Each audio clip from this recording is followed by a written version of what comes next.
After watching Lonzo Ball in Summer League, I was interested to see him in person again last week. But he was pretty much a no-show against the Trailblazers. Damian Lillard outscored him 320, which you know by now. But I'm not here to tear him apart. I think he's going to be a very good NBA player, one who pushes the pace and sees the court. He's unselfish and is willing to take responsibility for his actions on the court. But oh my, that jump shot. It appears nobody on the Lakers staff has touched it since the summer, and at some point, I think he's going to have to put in some work on it. There have been plenty of successful NBA players with funky shooting mechanics, but I cannot see how this kid will ever reach his potential with a shot that takes so long to load and is so far from linear that it's always going to be very fragile. You can read Charles Barkley's take on the shot here, with video, and Chuck is correct. NBC Sports Gold Blazers Pass 15-game Blazers package for fans without NBC Sports Northwest $34.99. Click to learn more and buy. What amazes me about the way the kid shoots, though, is that he's coming out of the basketball factory of his father, LeVar, the self-proclaimed best coach ever. This man actually does seem to believe that he has the cheat code to creating basketball players. But when your son hits the NBA with a shot that broken, it certainly reflects on the coach who has approved those mechanics and is still approving them. Oh, ain't nobody tinkering with his shot. He's going to shoot the same way, comfortable. Like I said, who cares about his shot, he said. Lonzo will eventually settle in at a decent percentage if he continues to shoot that way. The good NBA players put in so much work that improvement is inevitable. But until he lines that shot up better, he's not going to ever reach his potential as a shooter or a player. At some point, somebody on the Lakers staff is going to have to tell the old man to go sit on the sidelines and shut up while they do some renovation on that jumper.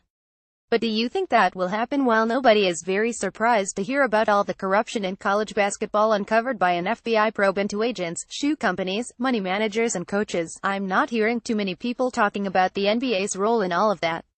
The NBA has been complicit in the corruption for years. The league has been, at the very least, the great enabler. Professional basketball has been hiding its intentions in regard to players entering its league for a long time. The league has taken two stances in regard to players entering the NBA directly out of high school. Let me summarize those for you. Some of the kids don't make it in the league and end up without a college scholarship and penniless. We don't want this to happen and thus want them in college so they can turn into upstanding citizens with a backup plan to pro hoops. We need to protect these kids from themselves. A high school career in basketball isn't enough time for our scouts to evaluate their NBA future. It's hard enough to project players into the NBA after a couple of years in college. Doing so after high school is almost impossible. Plus, these players just aren't ready for the NBA. Of course, reason number 2 is much more important than the first one. The NBA really doesn't care a lot about the kids who don't make it. The concern is much more about wasting first-round draft money on players who aren't good enough to make their team. And, of course, the NBA always enjoyed it when college players were stuck in college for a full 4 years, which was just enough time for them to become big-name, ready-made pro stars who could generate spectator and TV money from the day they entered the league.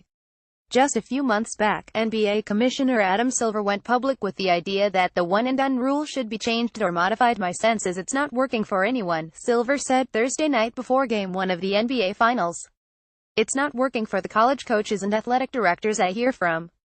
They're not happy with the current system. And I know our teams aren't happy either, in part because they don't necessarily think the players who are coming into the league are getting the kind of training that they would expect to see. Again, one reason for changing the rule would be that players coming into the league aren't getting the kind of training that they would expect to see. In other words, Silver seemed to be in favor of extending the time players should stay in college, rather than do the right thing, drop the one-and-done rule entirely and allow players make a choice about their chosen profession after graduating high school. Athletes have that choice in baseball, golf, tennis, soccer and just about any other sport but basketball and football. And if you think this basketball scandal is big, just wait and see what happens if the feds ever start looking into football, where the real money is. The blue-chip players are the ones getting those six-figure checks from the shoe companies. Allow them to enter the NBA out of high school and you solve a lot of these problems. By the way, a good portion of those players want no part of those college scholarships and prove it when they leave those universities after basically one semester to chase the NBA dream. If those players were allowed to enter the NBA immediately, would there still be corruption? I'm sure there would be. But not nearly as much. There wouldn't be a lot of money left after the cream of the crop gets its share. Young basketball players shouldn't be made to be criminals because they took money for their basketball talent out of high school. It should be their right to become professionals immediately. And the NBA should get out of the way and allow it.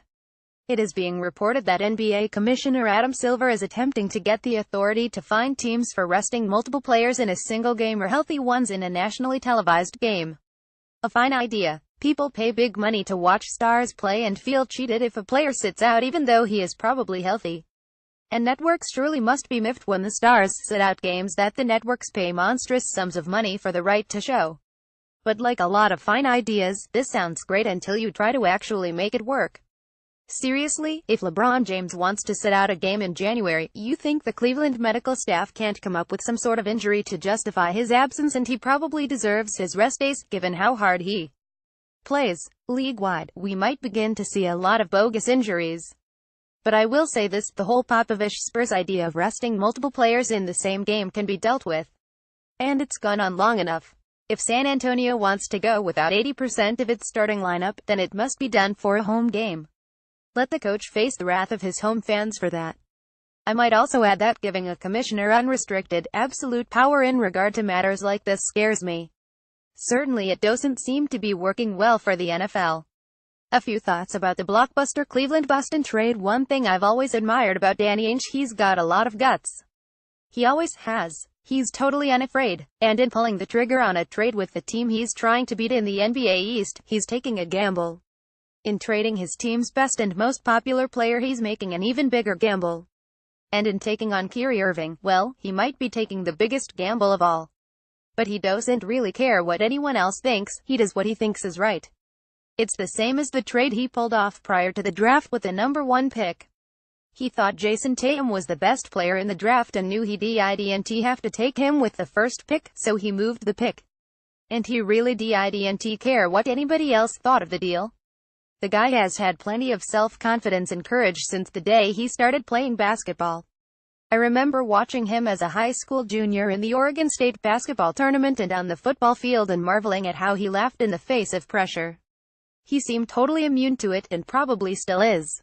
In today's world, people running franchises who are willing to make a big gamble or controversial move without worrying about what fans or media will think about it are rare and usually worth their weight in gold.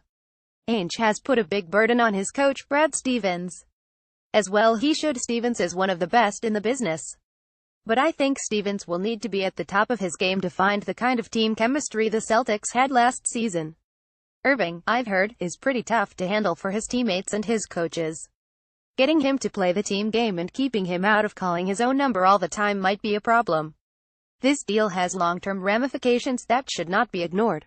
Irving is 4 years younger than Thomas, who is dealing with a hip injury and in better health. Most people in the league believe LeBron James is headed out of Cleveland after this season, and Boston has positioned itself to be the next big thing in the East. Thomas has 1 year left on his contract and Irving has 2 years and a player option for a third. Ainge is making a move that's possibly good for this season, but definitely good for the seasons after that. Thomas is 59 and often listed at 185 pounds. He doesn't look as if he's within 20 pounds of that number, however. Irving is 63 and 193. Players as small as Thomas have a pretty rough ride in the NBA, and I'm not so sure how long he can keep that slight frame healthy enough to carry the heavy load he carried last season. I certainly wouldn't invest in that body with a long-term max deal. Kevin Love and Thomas played on the same AAU team in high school, and I'm sure they will play well together. Cleveland will be okay next season if Thomas stays healthy. Of course, behind him is Derrick Rose, another player whose continued good health is no sure thing. I don't know what to think of Irving and his desire to get away from James. But I have a feeling that playing with LeBron is okay, it's just existing with him that's a problem. You hear stories about the entourage, about LeBron basically running the whole organization, stuff that can't be easy on teammates. The Celtics have reshaped their team coming off what was a very good season. That takes guts. But that's Danny Ainge. I don't know about you, but I'm seeing something in the NBA right now that could become a real problem for me. For years, discontented players have asked to be traded. Usually they do it privately and not in the media. You never hear about it most of the time that it happens. First, let's get this straight right now. I have nothing against free agency. I grew up in an era when players were chained to the same team for life, even if they never got a chance to play much. They had no options. They had to play for the team that owned them, or go home. So now free agency has brought a lot of player movement, and it usually favors the rich franchises, the more glamorous cities, or the places where the sun shines the most frequently. But I never get too worked up over that. It's the way it is in any business. People want to work for successful companies alongside talented coworkers in great cities.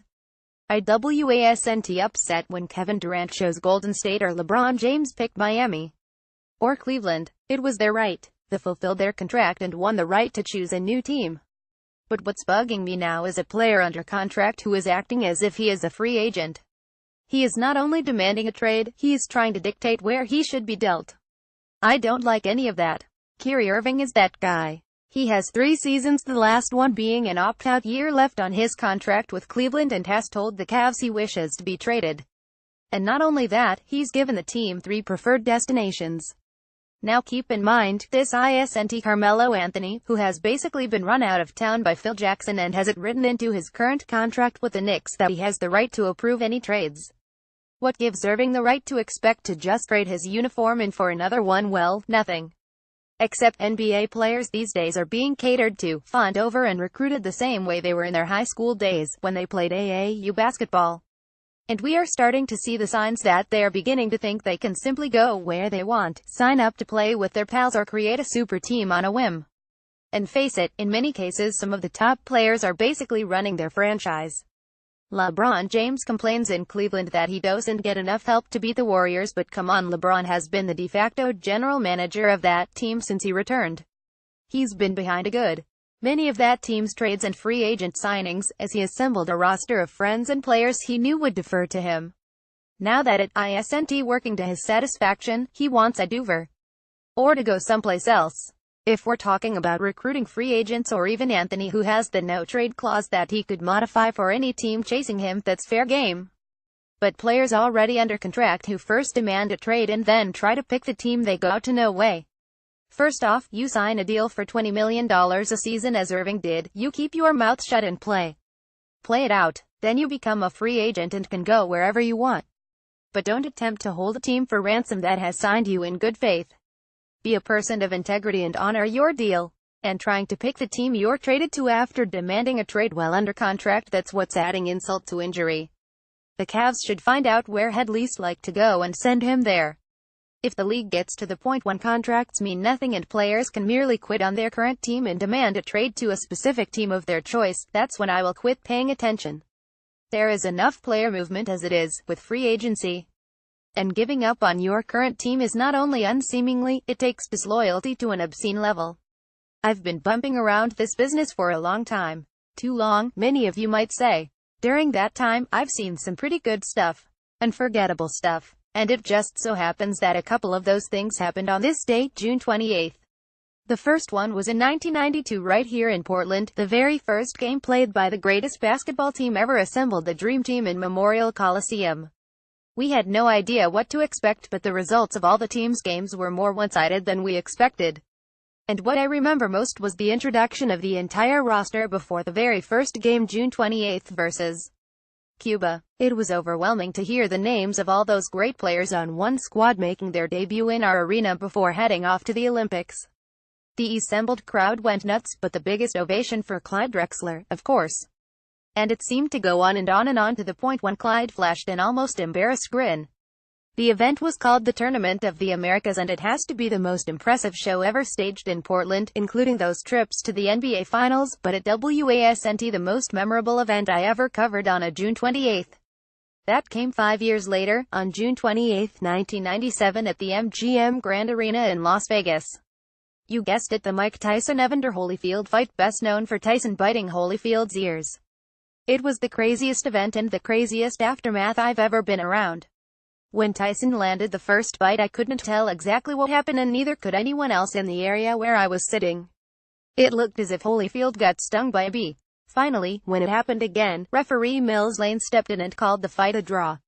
The press room after the fight was chaos, and it was difficult to get a clear picture of what happened until after Lane spoke.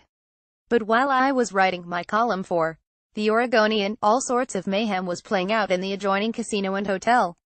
People were upset about the mysterious outcome of the fight and rampaging through the casino, some of them even stealing chips off tables. Gunshots were heard, although that was never confirmed. I did see the local police department outside the hotel, though, with guns drawn. Later it was revealed to me that among those caught on security tapes stealing chips off tables was a group of NBA players, who were made to pay back what they stole. The casino was closed for an hour, which had to cost the establishment upwards of $1 million. Me I didn't get back to my room until the wee hours of the morning, having been waved outside the lobby to the street by some cops who looked as if they meant business. It makes for a great story years later, but on June 28, 1992, it was frightening. This could be the very night, though, when that well-known tourist axiom "what happens in Vegas stays in Vegas" was born. The next day in the local newspaper, there was a tiny story buried near the back of the main section about a little ruckus at the MGM Grand after the fight, mentioning that people thought they heard gunshots, but it was merely the sound of champagne corks. Oh sure. So today, by the way, I'm just sitting around waiting to see what will happen on this June 28th. But so far, Phil Jackson getting fired or Tim Quarterman being traded to Houston just don't move the needle. As much as I detest the word legacy when people are talking about pro athletes, basketball players have careers, they don't have a legacy. Things like that are reserved for the likes of Dr. Martin Luther King and John F. Kennedy. I'm going to use it here. Where are all those people who insisted that Kevin Durant would affect his legacy by jumping from Oklahoma City to Golden State and, as I heard so many times, ride those guys' coattails to a championship? Well, as it turned out, Durant did the right thing. The Warriors would not have won without him. He was the MVP of the series. And he escaped having to play in a city you wouldn't live into, the Bay Area. And he escaped having to play with Russell Westbrook on a dysfunctional team and landed with a squad that was the most unselfish in the league. When people look back on his career, they're going to say he carried the Warriors to this championship, not that they carried him to one. And he did so while sacrificing pieces of his game for the sake of playing on a winning team. He would have scored more points and his stats would have looked much better had he stayed with the Thunder. But the NBA Finals stage allowed him to show just how talented he is, leading many people to conclude he's the next big thing in the league. As far as the Cavaliers are concerned, the Finals showed they have some work to do on that roster of theirs. Instead of stacking their bench with LeBron's buddies, they need to get some serious role players with talent. They need guys capable of contributing instead of just sitting and watching. In Game 5, the Warrior bench outscored the Cavalier bench 357, typical of the entire series. The Warriors, too, had a big coaching edge. Golden State plays the prettiest game in basketball on offense and just about the best defense in the league. The Cavs take turns playing only on one with not enough defense. The right team won, and Kevin Durant made the right move. You can talk all day and all night about the greatest teams of all time, and you really can't come to any conclusions. Differing eras makes it too difficult.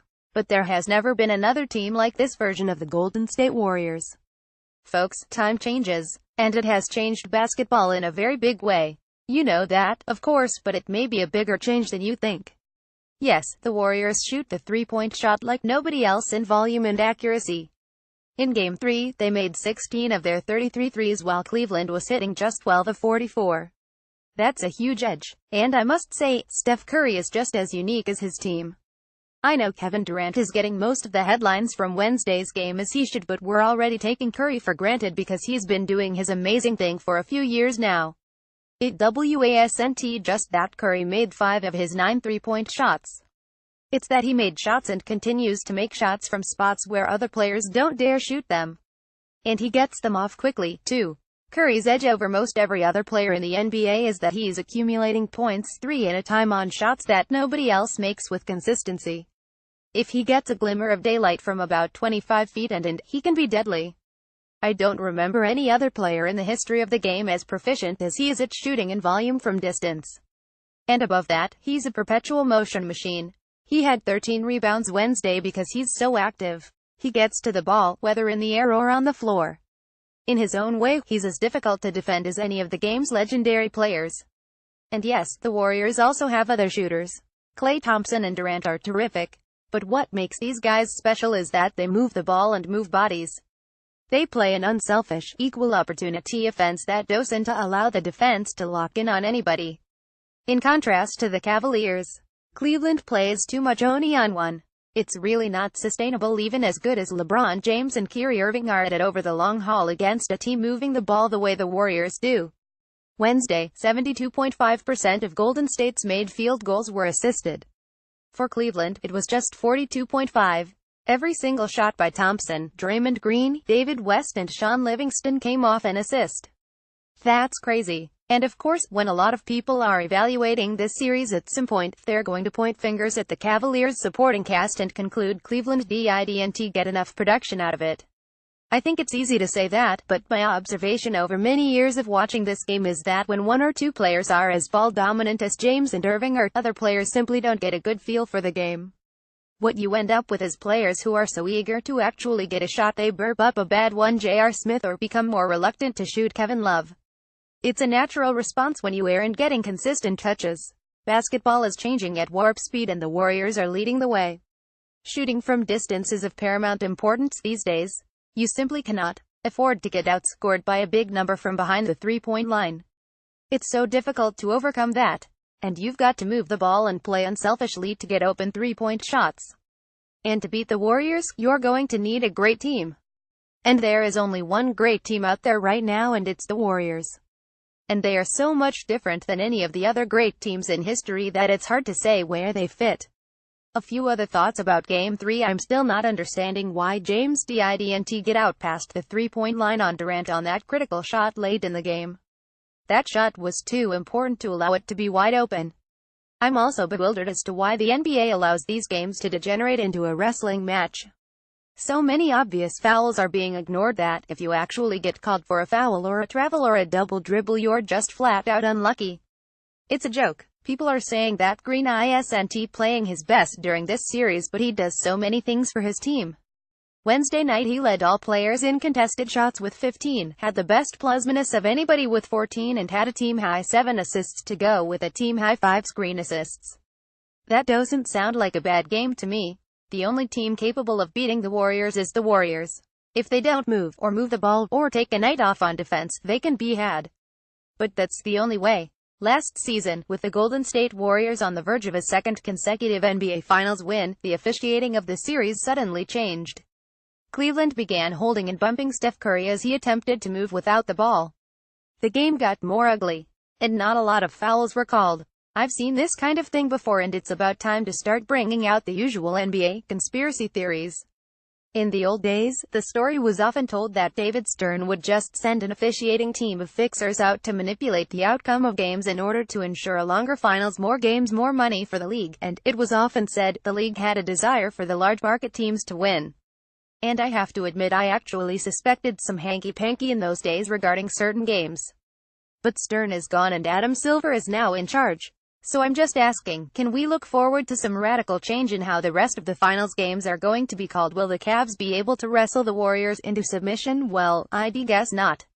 I'm not sure Cleveland is close enough to Golden State that officials could actually do much to help. The Warriors are good, real good. I've seen a lot of teams come and go and I think this is certainly at least among the best. This team is in that conversation. And just like the Trailblazers, the Cavs need help to beat them. I said from the start the only way Portland could beat the Warriors is to play its best game and have the Dubs play their worst. And it's not much different with the Cavaliers. Reaction and overreaction to Game 1 of the Finals. It stinks to be Kevin Love sometimes. I'm hearing people say that he wasn't very good Thursday night, but 15 points and 21 rebounds isn't exactly a bad night, is it? The Warriors won with ease even though Klay Thompson and Draymond Green combined to go 628 from the field. That doesn't bode well for the Cavs. Don't ever go overboard on Game 1 of a 7-game series. Cleveland will have a better game and the Warriors may have a worse one. It takes some adjusting when you play the Warriors. There were some Trailblazer fans who were upset with me when I told them they'd have to be patient until the Warriors' reign of terror abated in a few years. But I wasn't talking about just the Trailblazers. The way it looks now, there's really nobody in the league who can look ahead and figure they have a shot at stopping Golden State next season. That team is too good. Yeah, I know, people think it's just terrible that one or two teams can dominate the NBA like this. But welcome to pro basketball. It's been pretty much like this forever. The Celtics, the Lakers, the 76ers, the Spurs, the Heat, they've all taken their turn. Golden State waited 40 years in between championships and is getting its run now. In a game where there are only 5 players in action at a time, it's pretty easy for 1 or 2 players to create a big advantage. It's one of basketball's historic problems. I'm convinced that the Warriors are one of the best teams I've ever watched in the NBA. They move the ball like the 1977 Trailblazers and defend like some good Spurs teams. They are so deep that when they go to their bench, players you've never heard of before they became Warriors look terrific.